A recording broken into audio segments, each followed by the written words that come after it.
This Newton neighborhood is shaken after the house behind me exploded suddenly. Inside was 85-year-old Martin Ewell. 4 families have been displaced after a fire ripped through 4 Westgate Village apartments this afternoon.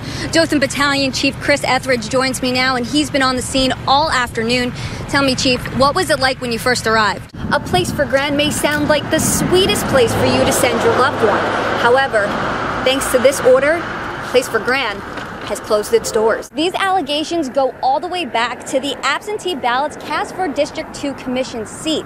I asked Sheriff Andy Hughes if these charges had any connection to Amos Newsom, and he said that at this time, Amos Newsom has nothing to do with this incident. Recent storms have caused dirt roads just like this one to be closed and residents to be frustrated. It has been 5 years since April Phillips was killed, but her mother still smiles when she thinks of her. April was very enthusiastic, charismatic. She just was larger than life. This October marked the anniversary of Phillips' death. Investigators say Quentin Cox shot her 5 times in the back of her head. He was convicted in 2010 and is serving a 55-year sentence. But April's mother says there is more to the story. Quentin Cox is the shooter. There's no doubt about that. But there was more behind what she was doing in that area, who was looking for her, and the reasons why.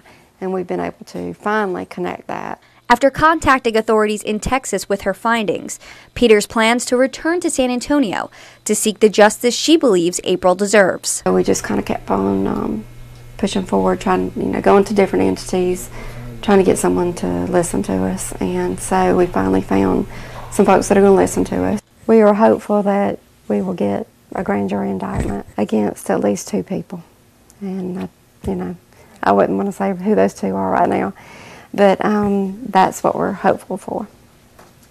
With that, I could get some peace.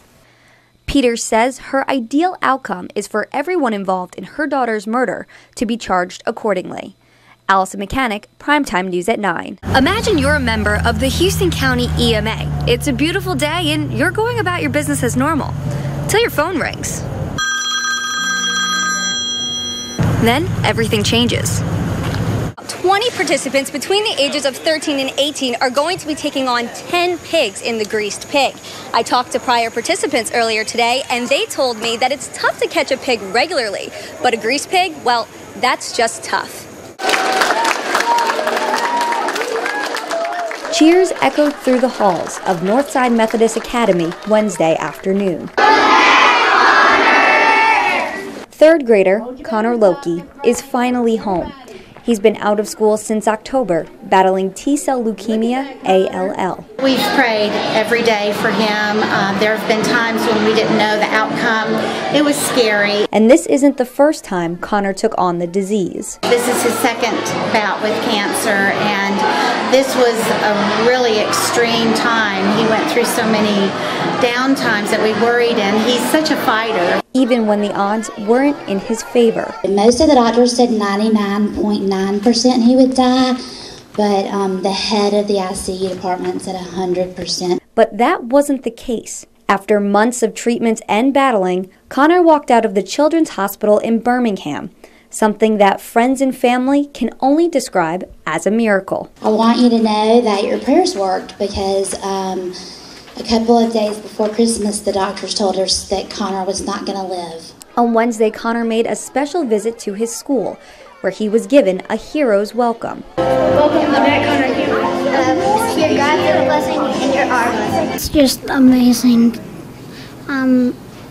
Just seeing everyone and all that. Just thank you, Lord. It made me feel stronger, great. I really felt great. And that strength will stay with Connor in the hundreds of cards and well wishes his classmates sent home with him. Allison, Primetime News at 9. We're out here in Dothan, and this is where some local kids are getting more than just candy. I'm joined by Laura Satchel and a ton of different ghosts and goblins, as you can see. And while the competitors are busy and hard at work, the Tri-State Barbecue Festival is all about having fun. 'Twas the night before Christmas, and all through the town, shoppers were rushing all around. Market, Toys R Us, Buffalo Wild Wings, various locations. We're still doing a little running around, but pretty much we did all our Black Friday. Shopping carts being pushed with care in hopes to find all last-minute fares. The stores are really having some great sales. I mean, they've had it throughout the season, but this last 2 weeks they have really brought those, prices down. Employees continue their countdown to closing, while those with gift lists still walk the aisles. Just a gift from my mom. She's like the last one that we haven't got anything for. Grandparents today, trying to find my grandparents, my grandma and granddad is something nice. Maybe a few watches from Target. Making their lists and checking them twice, fulfilling the wishes of those who've been nice. Yes, completely done. Found out it's easier to leave troops in combat than to go Christmas shopping on Christmas Eve. But I heard shoppers exclaim as they loaded up their cars. I just want to wish everyone a Merry Christmas and a Happy New Year. Merry Christmas! You Merry Christmas, world! And to all, a good night. Allison Mechanic, WTVY News 4.